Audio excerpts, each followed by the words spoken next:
नमस्कार साथियों, आज से फिर एक नई वीडियो के साथ। विगत वीडियो में हमने एक शिक्षण विधियों का चैप्टर किया है, जिसमें एनसीईआरटी के मेन उद्देश्य है वो उसने क्या बताए हैं वो किए हैं। इसके बाद में इससे पहले हमने महसूर सूत्र किए, एक थोड़ा सा वर्ण विचार किया। उसी कड़ी में एक है अब प्रयत्न, जहाँ से प्रश्न आता ही आता है। रेट 2015 में भी आ चुका है, 16 में भी आ चुका है। यानी संस्कृत का कोई एग्जाम हो तो ये तो स्थायी है, 1-आधा%, इससे तो आएगा ही आएगा, निश्चित है। बिल्कुल सरल सा टॉपिक है, पैनिक करने की बिल्कुल आवश्यकता नहीं है। यत्न, यत्न या जिसको हम कहेंगे प्रयत्न, ये चीज क्या होती है? यत्न या प्रयत्न, जैसे ही हम शब्द बोलते हैं कुछ ना कुछ यत्न और प्रयत्न अपने अंदर हो जाते हैं। अपने को पता नहीं चलता, लेकिन अपने अंदर यत्न या प्रयत्न है वो होते हैं, और वो ही दो भागों में बांटे गए हैं शिक्षा शास्त्र के अनुसार। अपने भारतीय मनुष्यों के अनुसार भारतीय मनुष्यों ने कितने भागों में बांटा है? 2 भागों में, जिसमें एक का नाम तो है आभ्यंतर और दूसरे का नाम है बाह्य। बाह्य और एक क्या है? आभ्यंतर। आभ्यंतर कितने होते हैं, बाह्य कितने होते हैं, इसका हम अध्ययन विस्तृत रूप से यहाँ पे करेंगे। इनमें कौन कौन से वर्ण है वो शामिल किए जाएंगे, इसका हम विस्तृत अध्ययन यहाँ पे करते हैं। ये देखो, यत्नो द्विधा। यत्नो द्विधा का मतलब यत्न 2 प्रकार के हो गए हैं, आभ्यंतरो बाह्य। यानी एक आपका आभ्यंतर और एक होता है बाह्य। यत्न 2 प्रकार के, बाह्य और आभ्यंतर। आभ्यंतर का मतलब आंतरिक, बाह्य का मतलब बाह्य का मतलब ये नहीं है कि हम जब बोल देंगे और बोलने के बाद में आवाज में कोई परिवर्तन हो जाएगा।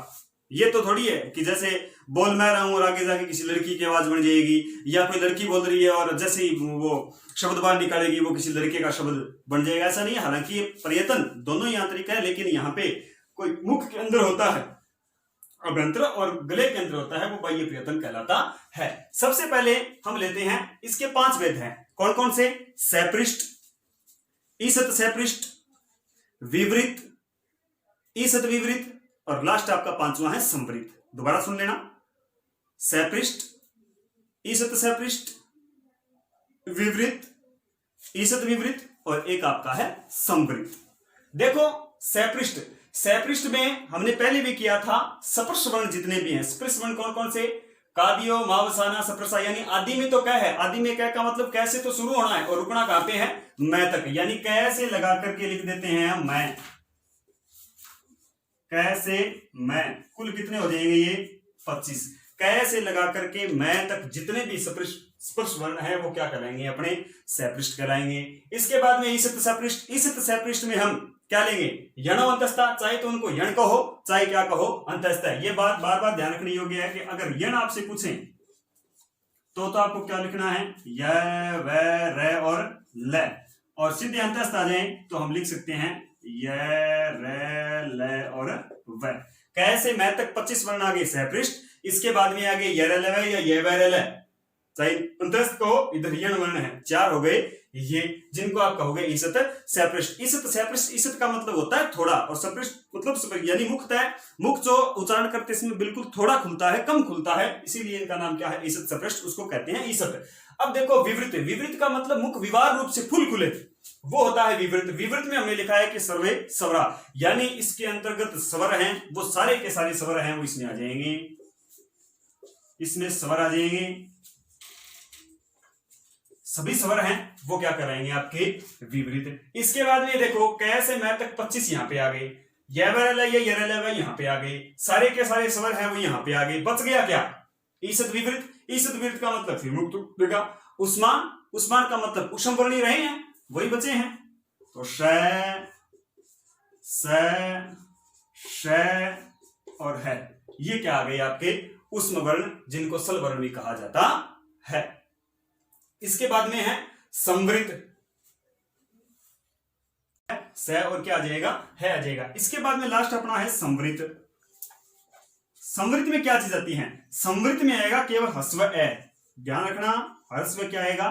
ए, ह्रस्व ए। संवृत में आएगा है, लेकिन इसने एक कंडीशन दी है। वो कंडीशन क्या है? ह्रस्व ए का प्रयोग प्रयोग दशायाम,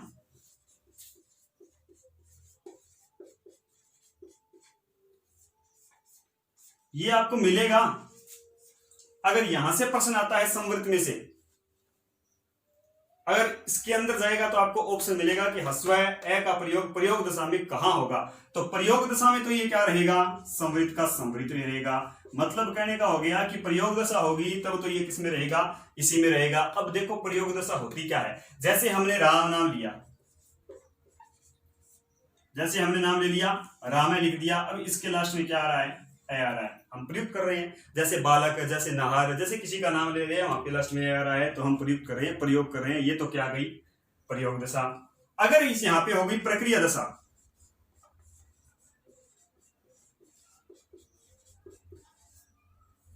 अगर प्रक्रिया दशा आ जाएगी तो ये किस में चला जाएगा, विपरीत में चला जाएगा। अगर ये प्रक्रिया दशा होगी तो ये ए है वो किस में चला जाएगा, विपरीत। अब प्रक्रिया दशा कौन सी होती है, प्रयोग दशा हमने समझा कि राम, बालक, कोई भी नाम लेते हैं वो प्रयोग दशा है। इसके बाद में प्रक्रिया दशा समझते हैं। प्रक्रिया दशा कौन सी होती है, प्रक्रिया दशा का मतलब हो गया जैसे हमने कर दिया राम प्लस आलय, अब यहाँ पे आ और इधर ए प्लस आ मिलकर के यहाँ पे अपना नया ही ऋण है वो जनरेट करेंगे जिसका नाम है कहने का मतलब अपना मूल रूप ये क्या कर देगा, खो देगा। यानी एक प्रक्रिया से बड़ी एक नियम के तहत, दीर्घ संधि के नियम के तहत ये प्रक्रियाशील हो गया, प्रक्रिया में आ गया। तो यहाँ पे अब ये क्या कहा जाएगा, विवृत। कहने का मतलब हो गया सीधा हम प्रयोग कर रहे हैं बिना किसी प्रक्रिया के, बिना किसी संधि समास प्रत्यय इत्यादि के, तब तो ये किस में रहेगा, संवृत्त में रहेगा। अगर हम प्रक्रिया दशा में कर रहे हैं, प्रक्रिया दशा का यहाँ पे मतलब हो गया अगर हम संधि समास व्याकरणिक कोई चैप्टर में इसको गतिमान करवा रहे हैं तब यहाँ पे क्या जाएगा, ये विवृत में चले जाएगा।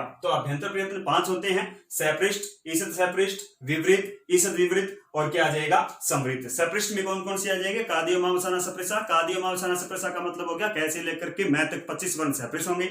इसके बाद में ईषद सपृष्ठ, ईषद सपृष्ठ में कौन कौन सी आ जाएंगे आपके, यरलव या यवरल, यन कहो चाहे उनको तस्त कहो। इसके बाद में आ गया विवृत। विवृत में आपको पहले बता दिया कि सारे क्या आ जाएंगे, स्वर आ जाएंगे। इसके बाद में ईषद विवृत है। ईषद विवृत का मतलब हो गया इसमें मुख कम खुलता है और आ जाएंगे उष्म वर्ण यानी श और क्या आ जाएगा, है आ जाएगा। इसके बाद में हमने संवृत किया। संवृत प्रयोग दशा में तो क्या होगा, ए का प्रयोग संवृत में रहेगा और प्रक्रिया दशा में ये है वो कहां पे चला जाएगा, विवृत में चला जाएगा। लेकिन ध्यान रखना इसमें केवल ह्रस्व ए ही शामिल किया जाएगा, अन्य कोई स्वर वर्ण है वो शामिल नहीं किया जाएगा। अब देखो रीट 2015 में ये प्रश्न आया था, 16 में भी आया था, लेकिन रीट 2015 में ये प्रश्न आने के बावजूद भी डिलीट कर दिया गया था। वो डिलीट क्यों किया गया था, उसके कारण है, उस कारण को समझते हैं।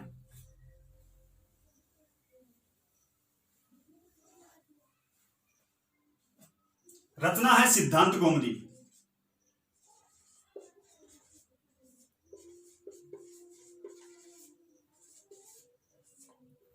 किसकी रचना है,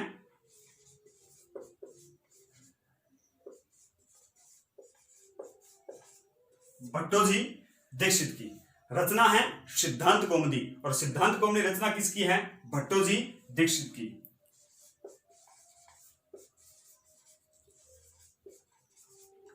रचना है लघु सिद्धांत कौमुदी।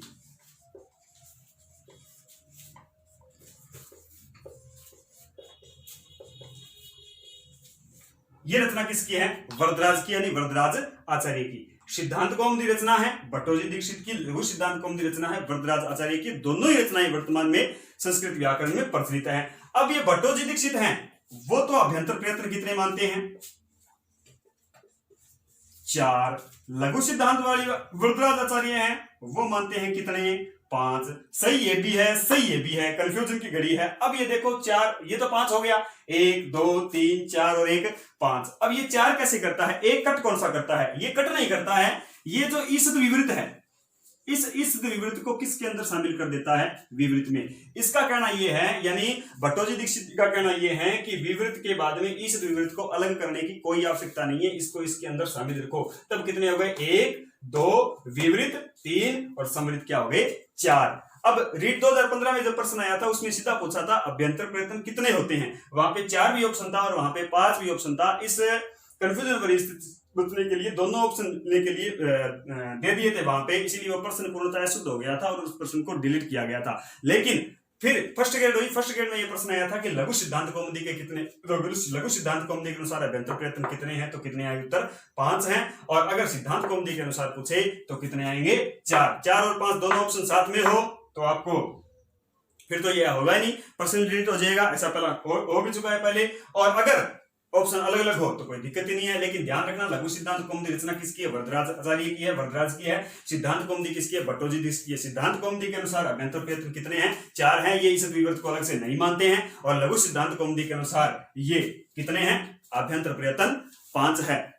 आज के लिए इतना ही है। अपने घर रहिए, स्वस्थ रहिए, और एक बात ये भी कि खुद स्वस्थ रहना है और औरों को भी हम एज ए अध्यापक होने के नाते सामाजिक अपना दायित्व निभाएं, दूसरे लोगों को भी स्वस्थ रहने की सलाह दें, दूसरे लोगों को भी मोटिवेट करें, अपने घर वालों को, अपने परिवार को, दोस्तों को, गांव को मोटिवेट करें। और एक हाथ जोड़ के आपसे विनम्र अपील भी करना चाहूंगा कि इस कोरोना काल में पता नहीं कब क्या हो जाए, किसके क्या कुछ अनहोनी न हो, इसलिए आप अपने घर वालों से भी और आप भी दोनों मिलकर के योग भी कीजिए, प्राणायाम भी कीजिए, क्योंकि इसलिए आपका जो इम्यूनिटी लेवल है वो बढ़ेगा, जिससे अपनी शारीरिक शक्ति है वो अत्यधिक बलवान होगी और कोई भी हरी बीमारी है या अपना जो वायरस है वो अपने शरीर का कुछ नहीं बिगाड़ सकता है। धन्यवाद।